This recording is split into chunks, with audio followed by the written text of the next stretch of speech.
Voice of Israna में आपका स्वागत है।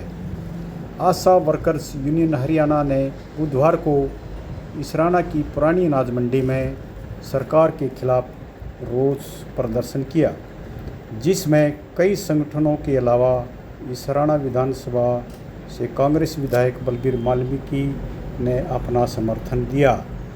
आशा वर्कर यूनियन ने विधायक बलबीर वाल्मीकि को अपना मांग पत्र सौंपा। इस अवसर पर बीजेपी जजपा गठबंधन सरकार पर हमला बोलते हुए विधायक ने कहा, ये सरकार गूंगी बहरी हो चुकी है। मैं अपनी पार्टी की ओर से आपकी आवाज़ को विधानसभा में उठाऊंगा। और क्या कहा, ये सुनिए। वापिस हुए और प्रधानमंत्री ने, देश के प्रधानमंत्री ने किसानों के सामने हाथ जोड़कर माफी मांगनी पड़ी थी, झुककर माफी मांगनी पड़ी थी। मैं बता रहा हूं, ये मानते हैं लेकिन संघर्ष के बाद मानते हैं। हमने विधानसभा में मांग रखी जब वो कानून वापिस हुए कि कई किसान ऐसे धरने पर शहीद हुए जिनके बेटियां हैं, बेटा नहीं है। हमने कहा भाई आप उनको सरकारी रोजगार दे दो, कोई भी छोटा मोटा 1 रुपया कहीं भी दे दो, कौन उन बच्चियों को पालेगा? वो बेटियां रहेगी, उनको कौन पालन पोषण करेगा? परंतु आज तक सरकार ने वो स्कीम लागू नहीं की, ऐसा कोई कानून नहीं बनाया। पीटीआई धरने पर बैठे थे जब उपचुनाव था विरोधियों का, मैं भी और दीपेंद्र सिंह हुड्डा राज्यसभा सांसद हम हो गए। कई पीटीआई हमारी बहनें टीचर लगी हुई थी, उन्होंने वहां से ही बैठी थी जैसे आप बैठे। उन्होंने बताया कि हमारे को कैंसर है और हम विडो हैं। लगभग 4 बहनें ऐसी थी जो चारों विडो थी और जिनको कैंसर थी। उन्होंने कहा कि भाई हमारा रोजगार इन्होंने छीन लिया, इस हालत में हम कहां जाएं। उन्होंने ज्ञापन दिया और मैंने वो ज्ञापन लेके हरियाणा की विधानसभा में उनकी आवाज उठाई। ऐसी बहनें हैं जिनके पति जो है इस दुनिया में नहीं रहे और उनको कैंसर है। आपने उनको नौकरी से हटा दिया, आप उनको रोजगार देने का काम किया, परंतु उन्होंने ऐसा नहीं किया। हमने घोषणा की थी कि जब भी हमारी सरकार हरियाणा प्रदेश के अंदर बनेगी, चौधरी भूपेंद्र सिंह हुड्डा जी चीफ मिनिस्टर होंगे, हम सभी उन बहनों को या उन पीटीआई जो हटाए गए थे उनको रोजगार कर लेने का काम करें। मैं आज भी आपको बता रहा हूं, आपने बड़े लंबे समय से आप संघर्ष कर रहे हैं, आपकी बड़ी जायज मांग है और बड़ी मेन मांगे आपकी हैं जो होना चाहिए। मैं मानता हूं आपका बड़ा त्याग है, आप गांव के हर घर में जाते हैं, आप बड़ी मेहनत करते हैं।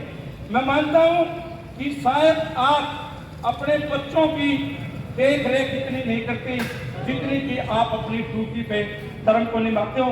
इसलिए मैं पूर्ण रूप से मानता हूं कि आपकी मांगे सरकार ने ज्यादा से ज्यादा माननी चाहिए। और ये सरकार ड्रामा करती है।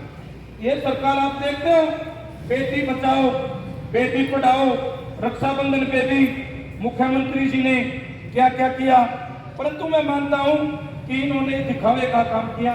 वाल्मीकि जी विधायक हमारे बीच में, मैं ये और सरकारी कर्मचारी का दर्जा, ये मांग है जन पंचायतों के माध्यम से आशा वर्कर की। हमारी कहना आई है, एक बार ज्ञापन दे दे, थोड़ी देर रुक जाए, साथी बाद में बांट ले, ज्ञापन दे दे। आशा वर्कर यूनियन जिंदाबाद, आशाओं का आंदोलन जिंदाबाद, हरियाणा सरकार भाजपा मुर्दाबाद, खट्टर सरकार मुर्दाबाद, धन्यवाद। हमारी सरकार मुर्दाबाद, मुर्दाबाद। हाँ जी विधायक जी, आज आप आशा वर्करों को समर्थन देने आए हैं, तो इसके बारे में थोड़ा सा जानकारी। हमारी जो बहनें हैं आशा वर्कर, मैं सबसे पहले तो बताना चाहता हूँ कि आशा वर्कर गांव के बीच में ऐसी सेवा करती हैं जिसका कोई जवाब नहीं है। इन्होंने, आप देख के चलो, देश पर जब कोरोना वायरस का संकट था उस समय भी मैं मानता हूँ हमारी इन बहनों ने बहुत ज़्यादा सहयोग जनता का उस समय करने का काम किया। इनकी जो मांगे हैं मैं उनका समर्थन करता हूँ और मैं अपनी ओर से विश्वास दिलाता हूँ कि आने वाले सत्र में या बीच में जब हमारी पार्टी के नेता चौधरी भूपेंद्र सिंह हुड्डा जी राज्यपाल से मिलेंगे, हम तब भी और बीच में सेशन में भी इनका जो ज्ञापन मुझे लिया, इनकी मांगों को वहाँ उठाने का काम करेंगे। और हम सरकार से ये मांग रखेंगे कि हमारी जो आशा वर्करें जो धरने पर हैं, जो आंदोलन कर रही हैं, उनकी बातों को माना जाए, इनकी बातें जायज़ हैं, इनकी मांगें जायज़ हैं, जो सरकार ने जल्द से जल्द मानने का काम करना चाहिए। यदि हरियाणा के अंदर कांग्रेस की सरकार आती है, चौधरी भूपेंद्र सिंह हुड्डा मुख्यमंत्री बनते हैं, तो हम आने वाले समय में जब हमारी सरकार प्रदेश के अंदर होगी, हमारी इन बहनों की मांगों को लागू करने का काम हम करेंगे। वैसे भी जैसे हम जनता को बता रहे हैं कि जैसे हम 6,000 बुढ़ापा पेंशन करेंगे, 300 यूनिट बिजली फ्री करेंगे, 500 रुपये का सिलेंडर देने का काम करेंगे। हर गाँव के अंदर हम नए सफाई कर्मचारी हैं, इनको भर्ती करने का काम करेंगे। जो पुराने हैं लगे हुए हैं, उनको पक्का करने का मांग करेंगे। ई टेंडरिंग जो सरपंचों के ऊपर थोपी गई है, इसे ख़त्म करने का काम करेंगे।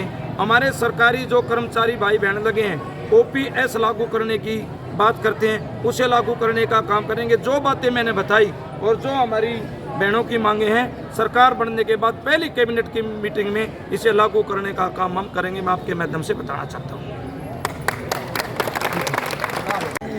बहन जी, आप काफ़ी दिन से इस हड़ताल की और सरकार आपकी सुन नहीं रही, तो आपकी आगे क्या रणनीति है और क्या आशा रखते हैं आप सरकार से? हम 30 दिन लगातार 30 दिन से धरने पर हैं